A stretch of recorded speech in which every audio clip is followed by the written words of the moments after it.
Hi, Dean. Hello, how you going? I'm going well. Thanks for having me. Thanks for being here. I really appreciate you taking some time in the midst of your tour. I know tonight we're going to get through it.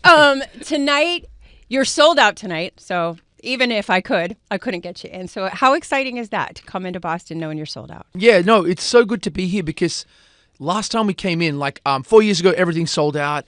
You know, we come back after COVID and then it's like my first tour where there's not a lot of stuff going. We're like, oh, the shows aren't selling out. What's happening? And then How Do I Say Goodbye comes out and now all the shows are selling out again. The Royale's sold out, which for us is like, I think it's like 1,500, 1,400 people. Like, I don't know. That's crazy to come to Boston and sell it out again because I thought maybe it was all over. So everything's building back up again. And I'm just so, you know, I feel like I'm celebrating every show we're playing because it just feels like we're back.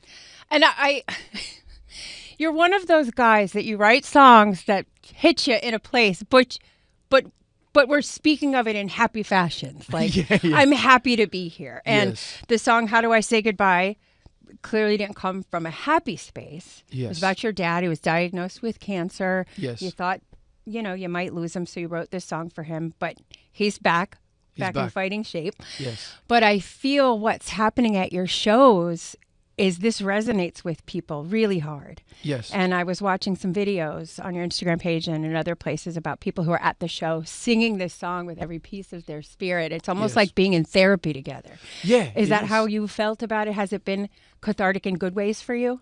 Oh my God, it's incredible. Well, I was lucky. I mean, as you said, so when I wrote the song, I didn't know if Dad was going to be okay because he was like a skeleton. And then he got this stem cell transplant and he's been fine. So for me, it was like, oh, it's I didn't have to go through it fully. But my fans at the shows now, I mean, it's very special because, you know, I wrote like a lot of sad love songs. This is the first song I've really... No, hadn't noticed. Yeah, right? And this is the first song about like it's something that's so personal and it's a different kind of emotion at the shows now. When I play that song, you see people holding up photos of their like loved ones they've lost, and the first two rows are people get there early because they want to cry to it and but it's like a good release for them. But it's been so different to my other tours now because it just adds such an emotion to it. So, you posted something on Instagram that you live with anxiety and you called it crippling. Yeah. I too, I'm starting to shake now. And you posted on there, here's what it looks like before I go on stage. Here's what this anxiety does to me for those of you that might not know what it looks like. And I think sometimes when you're living with a mental health issue, the hardest part is helping people understand what it feels like because it doesn't look like anything. Yeah. I don't have a broken arm. I don't have tubes. I'm not in the hospital. And I guess I just want to say thank you for doing that because I think it's so important for those of us who live that way. But I think also for people who live that way but don't know how to tell their friends. So can you speak a little bit about why you felt it was so important to post that? Because I'm overtly grateful to you for doing so. Wow, no, thank you.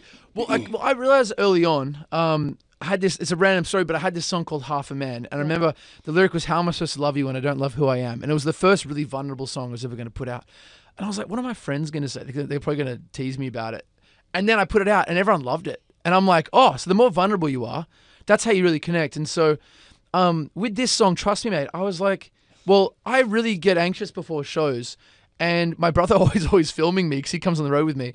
So let's just tell the real story and show it. I think for me, it's like I'm always trying to work on it. And I found some things that really help me. Please share. Yeah, so one thing I do is I write in the morning in my journal. I write down my thoughts, where I've been, where I am, and where I want to go. So I write down like what's bothering me.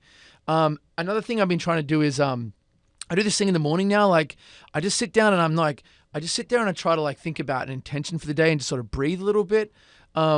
Another thing is being off my phone. This has been the biggest thing. Actually, I would say 80% of my anxiety is gone away when I'm off my phone. And I'm doing a thing where when I say off, I'm on Instagram 30 minutes a day right now. And that's a hard 30 minutes. The alarm goes off, I'm off it.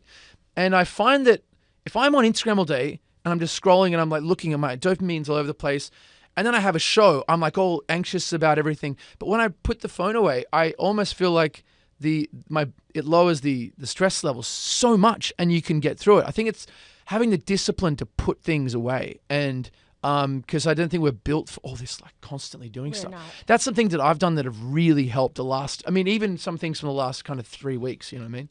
So, yeah, this weekend I had such the anxiety was so bad I had to cancel everything.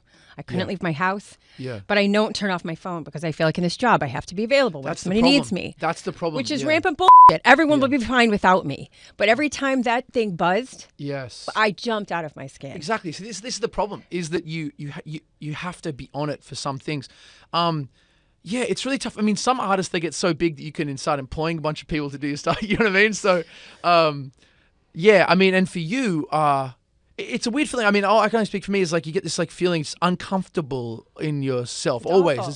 It's awful. But yeah, I'm finding these things really help. Also, stoicism really helped me. There's a book, the Stoic philosophy of trying to let go of things I can't control. Yeah. I try to work on this all the time now. But it's a really vulnerable song, and I'm telling this story about all my friends and family that have helped me through these periods. Another really important thing, I'm not sure if you've been through this, but having a good circle I you do. talk to. They know, they get it. Yeah, who's your circle? Do you have I have 2 good friends, the guys I work with here. Yeah. My boss is here. All it takes for me is to say, I can't do it today, and they're all like, we got you. That's 100% great. We got you. So important, isn't it? Because it's harder to tell people who don't understand. You feel like you're... cop out is the wrong word. You just feel like they won't believe you or whatever. Yeah, is it an excuse? Or an excuse. Yeah. But you're speaking of the song Trust Me, Mate, which is coming out soon. Yeah, it's in like a few days. Okay. Yes. And you've teased a bit of it on social media. And in one of the things you wrote about your brother, who's on tour with you, as you say, and I feel like the words said something to the effect of, this is a song based on some things he told me, and it's a true story. Is it about you through his eyes?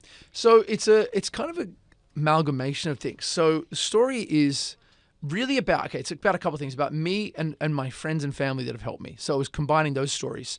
But it was also about, there's times where you sort of forget who you are. I have in my life where sometimes I'll be like, I'll just be like, I'll write all these good things down. I'll be on this great, I'm doing ice baths and stuff like that every day. And I'm like, and then a week later, I'm on tour and I'm like, I'm not sleeping. And I'm like, and I just so reminding myself of that.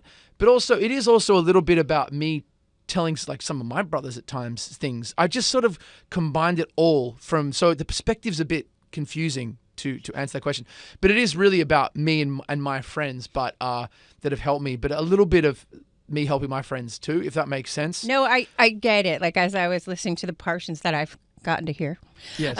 It's a fantastic song. Thank you. And I've, the little vignettes that you have in there, they're all places I think a lot of us have been. Yes. Yeah. And I try to do that with songwriting. And I don't know how the word mate, I mean, I know it's I think Americans get the word mate now as well. We get it. You get it now. We get it. I even heard Americans say mate at the airport. It was super American. Thanks, mate, to someone else. Mate? To some other American. I was like, it's happening. It's happening. Well, we want more than anything to be anything but us. So, all right, my man, I thank you so much for taking the time. I know you're going to play some songs for us here coming up, and I just can't wait to hear them live. And I just want to thank you for your honesty, your vulnerability, talking about mental health the way you do. Oh, and thank you. I just wish you nothing but massive, massive success, but in a safe space that you still feel good about it at the end of the day. Thank you so much for having me. You bet. Appreciate it.